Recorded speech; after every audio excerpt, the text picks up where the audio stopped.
Bukan. Apa tuh? Memulai band di tahun 2023. Oh.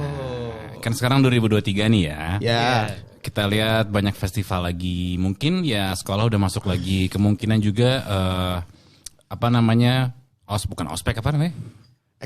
School band udah mulai lagi. Terus gimana nih kira-kira kalau misalnya di tahun 2023 kita memulai sebuah band, susah apa enggak? Ya. Lu punya band kan? Ya band jamming doang. Band jamming, tapi tidak bisa membaca ya. Kalau lu Raf, lu kan kerja di itu ya, sampingan lu sebagai dokumentator sebuah band ya. Iya. Gimana nih kira-kira nih gimana? Pastinya yang gue lihat harus punya namanya band itu kan cuma satu orang ya bang ya. Ya. Apa namanya punya tim. Harus punya tim yang kompak dulu sih. Harus Tim yang kompak. Satu jalan gitu ya. Iya satu. Oke. Tim yang kompak. Maksudnya satu jalan tuh visi misi gitu. Iya. Contohnya gimana maksudnya satu jalan? Hapus lah. Iya. Ini band kayak cuman main-main doang atau? Oke. Itu Beda dia komitmen nih. dong. Iya, komitmen kan. Komitmen. Iya. Oke. Soalnya kan sekarang bisa dibilang gini ya, lu misalnya punya band, terus lu bisa bikin social medianya, lu bisa bikin YouTube-nya, lu bisa bikin apa lagi? TikTok-nya lah ya, buat intinya sih buat jadi medianya lah untuk nyebarin karya-karya kalian. Harusnya sekarang lebih gampang apa lebih susah nih di era sekarang nih menurut kalian? Lebih gampang lah.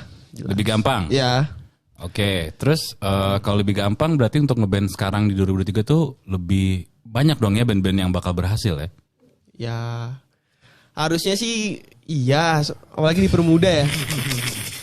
Nggak, ini gak ada salah benar sih. Maksudnya gue pengen tahu aja kalau ngeband zaman sekarang tuh gimana. Apalagi kan era digital nih, lo mungkin lebih mudah untuk nyebarin karya-karya kalian dibanding mungkin 20 tahun lalu, 10 tahun lalu gitu loh. Benar. Iya benar. Apalagi kan bisa dibilang sekarang tempat-tempat manggung juga udah banyak gitu kan. Gigs, terus festival gitu kan. Ya. Nah, kira-kira tuh sekarang untuk kalian nih, bagi kalian untuk memulai sebuah band di 2023 tuh lebih susah apa lebih gampang? Kalau gue lebih susah sih. Kenapa? Saingannya banyak. Makin Ya, banyak karena dipermudah itu ya. Iya, karena makin banyak saingan gitu kan. Terus secara recording pun sekarang banyak home recording yang mungkin nelan biayanya nggak terlalu mahal gitu kan. Iya benar. Lu bisa bikin di kamar, lu bisa bikin di ruang tamu gitu kan. Dan udah kreatif juga anak sekarang. Toolsnya juga udah di mana-mana. Menurut gue lebih gampang sih harusnya ya. Cuman nggak tahu menurut kalian gimana. Ya kalau secara produksi kayaknya lebih gampang ya. Ya tinggal idenya, konsep. Karena kan Kalau ide kan harus lebih gampang dong kan. Lu kan bisa, tadi lu referensinya lebih luas lagi. referensinya Iya. lebih luas lagi. Tadi kan Bang Adi bilang rada susah ya karena bandnya banyak dan band banyak itu kebanyakan mirip-mirip gitu loh. Ngerti gak sih, gak ada yang beda. Oh, referensinya kemungkinan sama. Gitu. Kalau misalnya gini deh. Misalnya lo sebagai anak band nih, yang lo utamain dulu dari bandnya tuh kayak packagingnya atau materinya dulu sih? Kalau gue materinya dulu sih. Materi. Materi berarti lagunya seperti apa, genrenya seperti apa. Oke, kalau Jo? Packaging. Karena Ini nih anak band. Oke, terus karena apa nih? kan kalau misalnya lu gagal buat band, nextnya lu bisa buat Merchandise-nya gitu loh. Nah ini nih jadi apa namanya memang sih banyak ya, nggak banyak sih. Adalah beberapa band yang memang secara nama oke keren gitu kan, logonya bagus dan akhirnya mungkin bandnya nggak secara manggung nggak terlalu aktif tapi penjualan merchandise-nya naik banget gitu. Ya gitu. Oh jadi toko baju. Ya nggak Tapi masalah kan sih, menurut gue kan jualan sendiri, juga. brand sendiri Pak.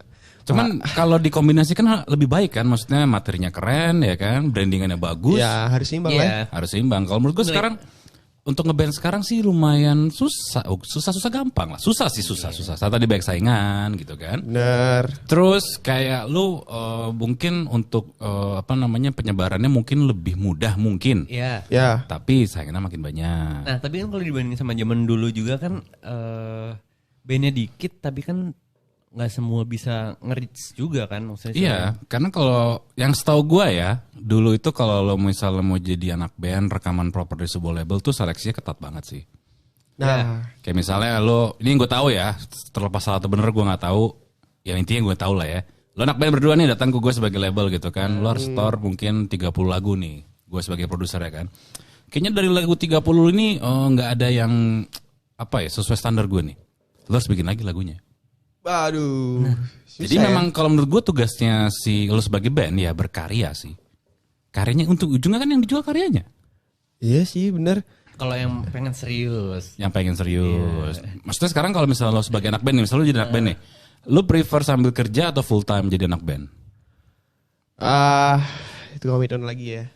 Misalnya lo sambil kuliah sekarang, terus ada tawaran manggung gitu kan, pas lagi UTS lah, gimana tuh?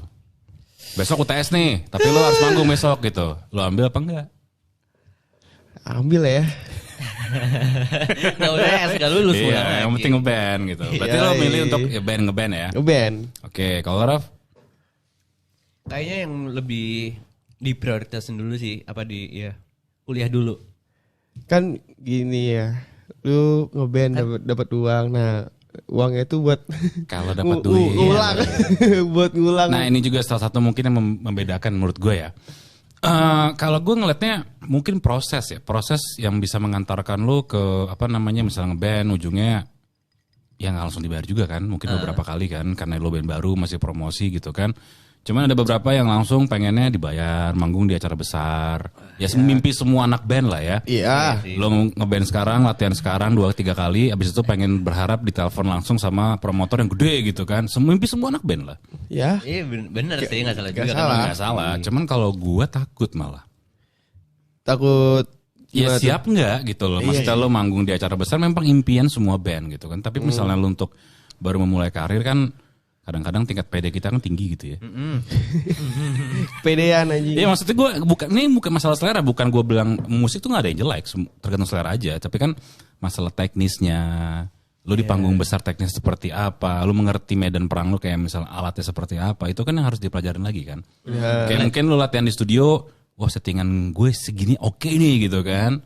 Salah dikit tinggal lirik. Karena mungkin lo gitaris belakang lo udah drum. Cuma kalau panggung besar kan. Si lihat tuh, si denger tuh. Denger. Woi. Terus nanti kalau misalnya nyetem di atas panggung bunyi lagi. Teng. Ya sebenarnya pengalaman sih maksud gue.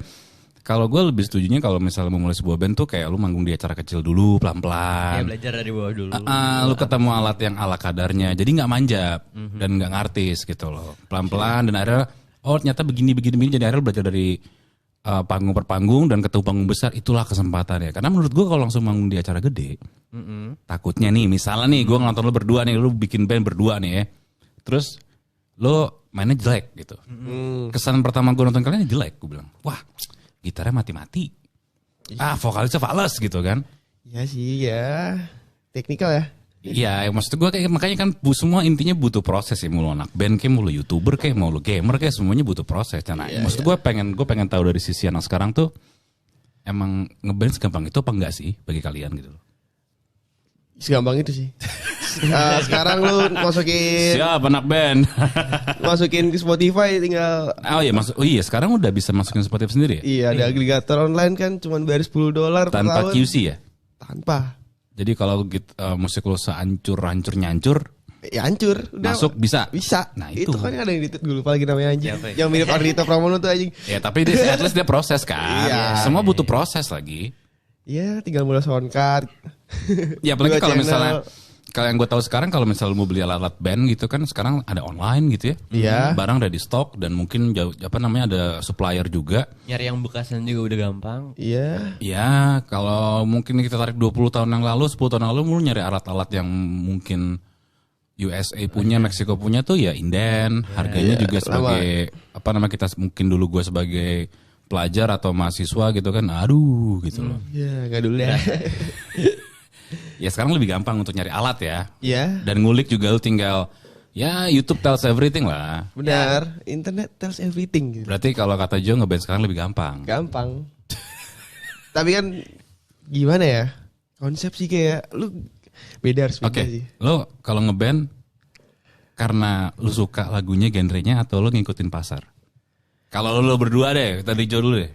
Misalnya sekarang lagi rame genre pop aja pop. Apakah gue pengennya jadi band pop aja nih, kayaknya lagi rame nih band pop nih gitu loh. Atau ya udah gue pokoknya gue sukanya ya gue sebagai band black metal ya gue black metal aja suka. Lu mau dengerin kayak enggak kayak bodo amat gue gitu. Ya kalau mau banyak duit ya realistis ya ngikutin pasar. Ya gue prefer Nah kalau lu Iya. gue kalau prefer ngikutin musik, ngikutin pasar aja sih. Benar Jo, kalau pasar lagi dangdut gimana? Iya bener, kalau dangdut gimana? Iya. Ya Lu jadi dangdut gitu. enggak juga. Nah katanya tadi ikutin pasar. Ya berarti enggak dulu. Tidak ada pendirian.